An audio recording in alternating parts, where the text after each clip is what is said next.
एकादशः पाठः सावित्रीबाई फूले। शिक्षा हमारा अधिकार है। हमारे समाज में कई समुदाय इससे लंबे समय तक वंचित रहे हैं। उन्हें इस अधिकार को पाने के लिए लंबा संघर्ष करना पड़ा है। लड़कियों को तो और ज़्यादा अवरोध झेलना पड़ता रहा है। प्रस्तुत पाठ इस संघर्ष का नेतृत्व करने वाली प्रातः स्मरणीय एवं अनुकरणीय महिला शिरोमणि सावित्रीबाई फूले के योगदान पर केंद्रित है।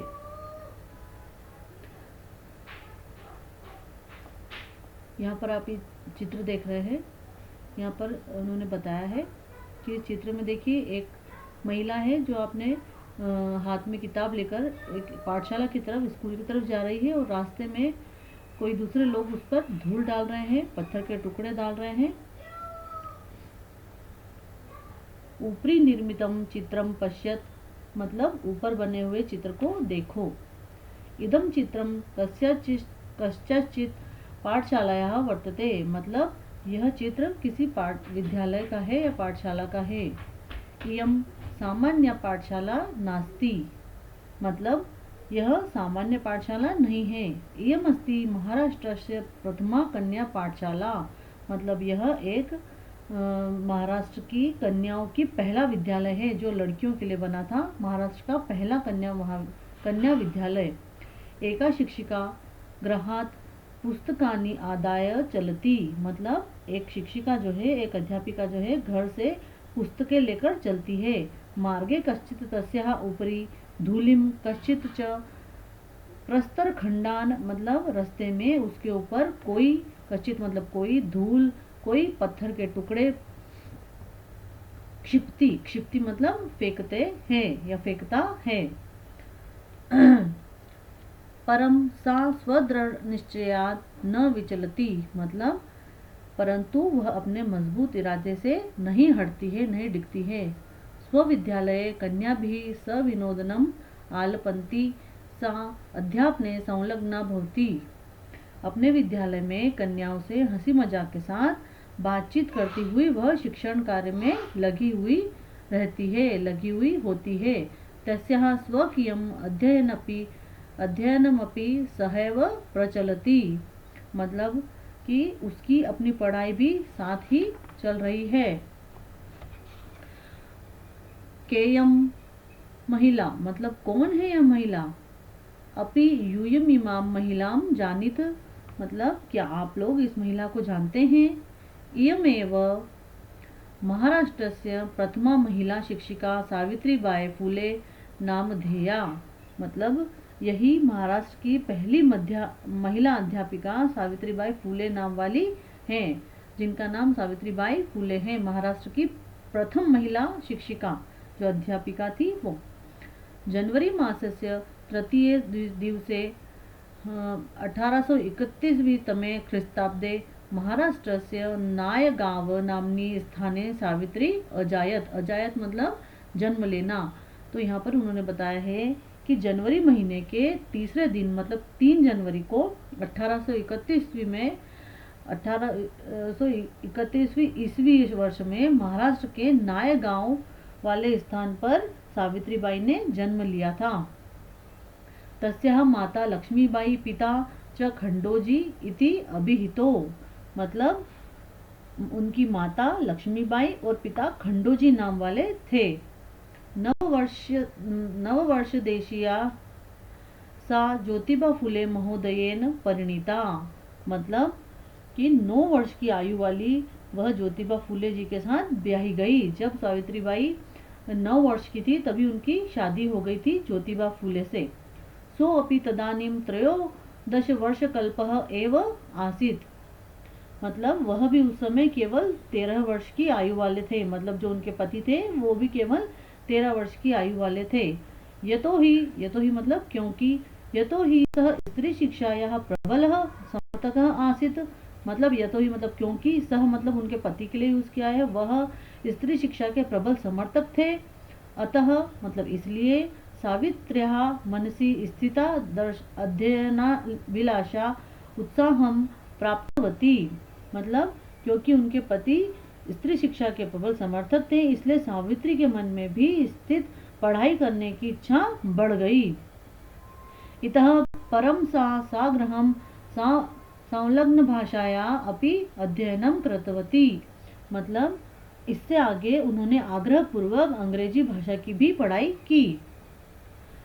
1848 तमे ख्रीस्ताब्दे पुणे नगरे सावित्री ज्योतिबा महोदयेन सह कन्यानां कृते प्रदर्शस्य प्रथमं विद्यालयम् आरभत।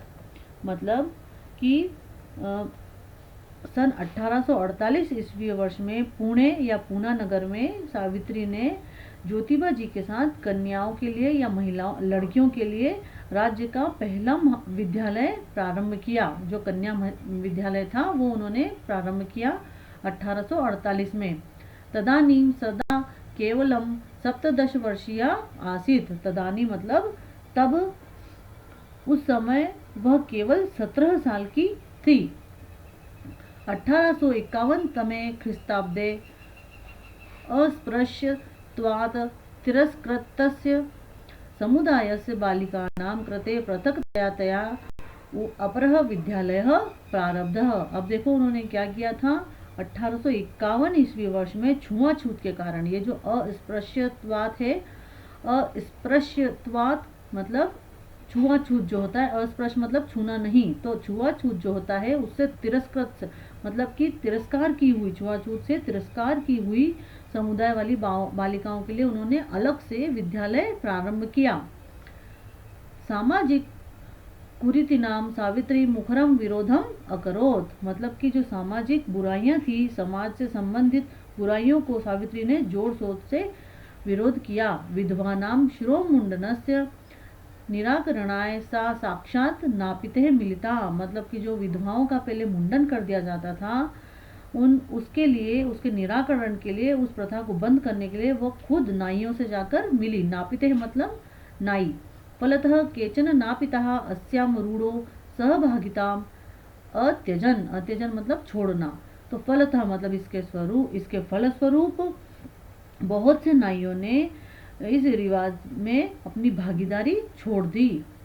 एकदा सावित्र्या मार्गे दृष्टम यत कूपम निकषा शीर्ण वस्त्रावृतः तथा कथितः निम्न जातीयः काश्चित नार्यः जलम पातुम याचन्ते स्म।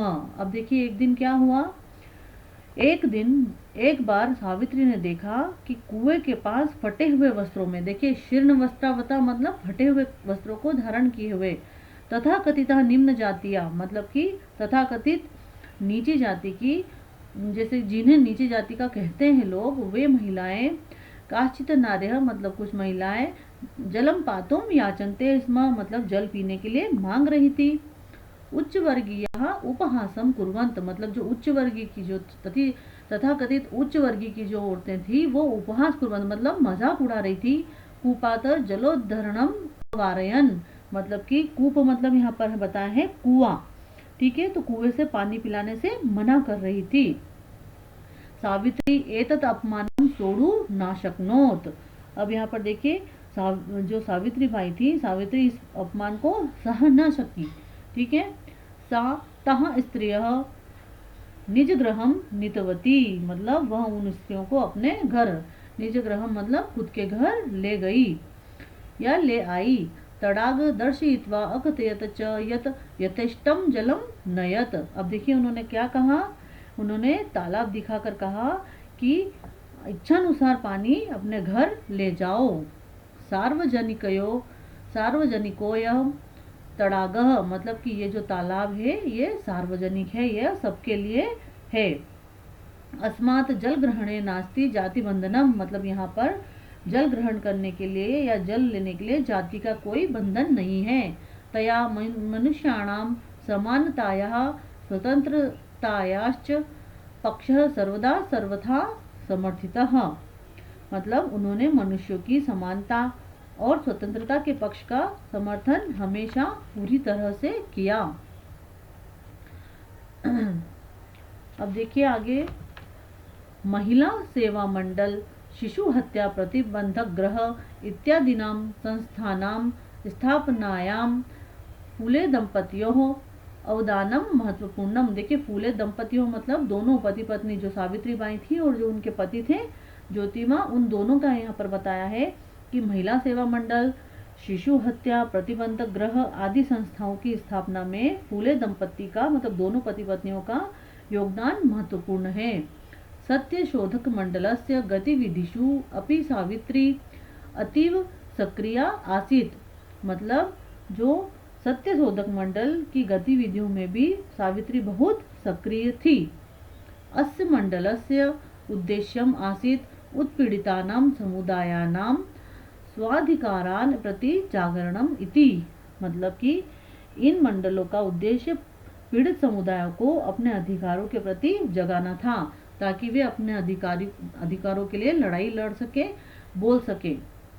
सावित्री अनेकाः संस्थाः प्रशासन कौशलेन संचालितवती, मतलब सावित्री ने अनेक संस्थाओं को अपने निर्देशन की कुशलता से संचालित किया। दुर्भिक्ष काले प्लेग काले च सा पीड़ित जनानां अश्रांतम अविरतम च सेवाम अकरोत्, मतलब अकाल के समय और प्लेग के समय उन्होंने पीड़ित लोगों की बिना थके लगातार सेवा की। अविरतम मतलब लगातार। सहायता सामग्री व्यवस्थायै सर्वथा प्रयासम अकरोत्, मतलब सहायता की वस्तुओं की व्यवस्था के लिए पूरा प्रयास किया।